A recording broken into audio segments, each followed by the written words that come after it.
U.S. Secretary of Commerce Howard Lutnick seems confident that Trump's tariffs won't be deemed unconstitutional by the Supreme Court, but all may not be as it seems. So Mark Carney, whom I've met as central banker, are you optimistic? Can we make a deal with Canada? I think it's really complex. I think this is really complex because they have been basically feeding off of us for decades upon decades upon decades, right? They have their socialist regime, and it's basically feeding off of America. I mean, the president calls that out all the time. Why do we make cars in Canada? Why do we do our films in Canada? Come on. So I think the president's going to have, I think it's going to be a fascinating meeting. I'm glad I'm going to be there listening, but it's going to be a fascinating meeting tomorrow. I just don't see how it works out so perfectly. But you're not going to bust up USMCA. That deadline is next year for the final review. Correct. So next year is coming. So a lot of things are going to be put into that. So if it's USMCA compliant, you're okay. I think for now it's okay, but I think what you should expect to see is a real revisiting of USMCA. I mean, which way's the stock market going? Up, up, up. Which way's the economy going? 3.8 last quarter, estimates of 4.4% this quarter. I mean, the economy is on fire because of Donald Trump's economy is one that says tariffs, come on, build in America. You know, the president's been saying north of $15 trillion coming to build in America. That's going to grow our economy more than 4%. It could grow our economy more than 5%. I mean, these are numbers no one's ever thought are possible for America, and it's driven by Donald Trump's trade and tariff agenda. In all seriousness, this case matters, I believe, for more than any other reason, not only economically, national security. How do you think it went today? Oh, this is the Super Bowl. This was the Super Bowl of trade, right? Trade, and this was it. The only thing missing was walk-on and walk-off music and a halftime show. I mean, this was it. And there were fireworks all the time. But think of some of these questions, like Justice Kavanaugh says, imagine a meeting in the Oval Office with the president where, and this was his cross-examination of their lawyer, and he says, you've said he could embargo, he could cut off trade with any country. And their lawyer said, I agree. He goes, imagine telling the president in the Oval Office, sir, you can blow up trade with this country. And he goes, that seems too much. Can I put a tariff on them and do a little less? And they say, no, sir, you can't. And Justice Kavanaugh says, that seems like a very odd donut to me. I mean, how could you let that happen? It just didn't make sense. The justices were on the president's side. You're hearing it here from me.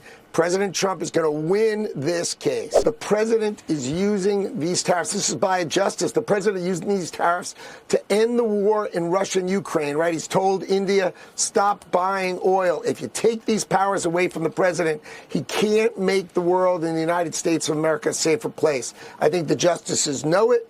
They know the law. They went over the words. It was crystal clear if you sat through the second half of today. And a lot of those articles today were written in the first half. You listened to the second half today, you left like I did, very confident that the President of the United States, Donald Trump, is going to win this case because these powers protect America. Do you think tariffs help or hurt prices for consumers in this country? I think that the tariffs help consumers. Because we are able to, if you go back and look, we have brought down the budget deficit. And MIT came out with a study that said that 42% of the great inflation was caused by the big deficit spending. So as you bring down deficit spending, inflation will come down. And the tariffs, right now, we take in substantial tariff income. Over time, that will rebalance as the factories move to the U.S., and that will become the corporate income or wage income. And by bringing down the budget deficit, we are bringing down inflation. You're an incredibly well-respected financial mind, have been for many years. It's why you got the job, because so many people respect the way you think about the economy and money. Do you, as a rule, though, even going back to your career in finance, believe that tariffs are a tax on consumers? Do they cost consumers money? I do not believe that tariffs are a tax on consumers. It is outrageous that people think tariffs are inflation. Remember, what inflation means is I'm going to go buy this tie, and I know the tie is going to cost $30. But next year, I think the tie is going to cost $33. And the year after, it's going to cost $36. So I have in my head 10% inflation, right? If this tie is made in Italy, and it's going to cost $31.50 now. So what? It's not going to change next year, the year after, the year after. And if I want to buy an American tie, I can buy an American tie. That's not inflation. And what everybody's going to learn is this is not inflation. You have energy prices down, and he's going to keep them down as we get lower and lower of drill, baby, drill. That's a big number, right? That's driving down the cost of all of us in our pocketbooks. Groceries are down. I'm telling you, inflation is not part of our future. I think this is a question for the other side as well. It's two-facing. Yes, of course, tariffs and dealings with foreign powers, but the vehicle is imposition of taxes on Americans, and that has always been the core power of Congress. So to have the president's foreign affairs power trump that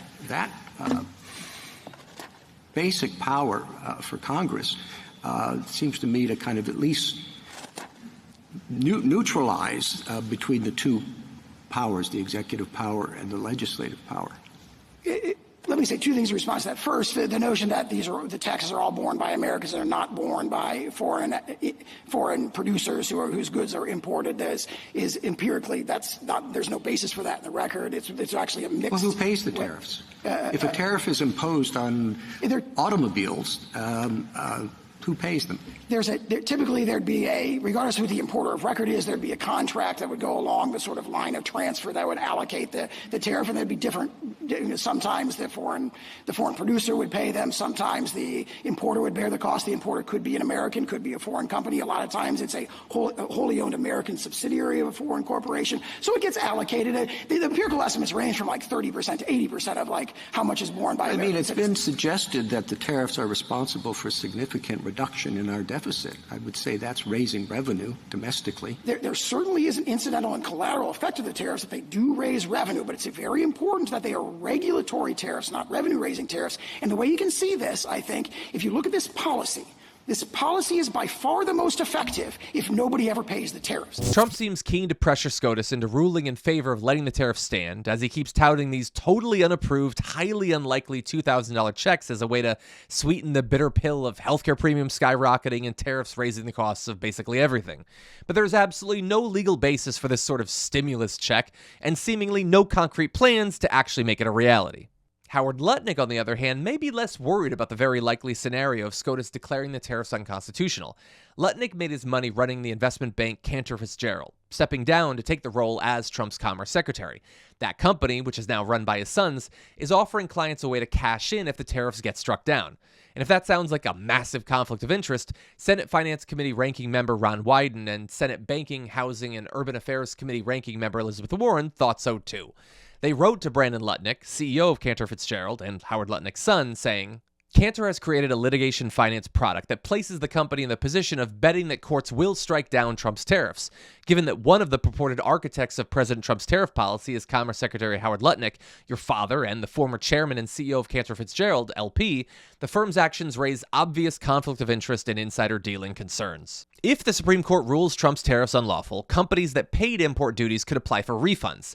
And in a letter seen by Wired, a Cantor rep explained that the firm would trade the rights to those refunds for just 20 to 30% of what companies paid, meaning Cantor could pocket 70 to 80% profit if the tariffs collapse in court.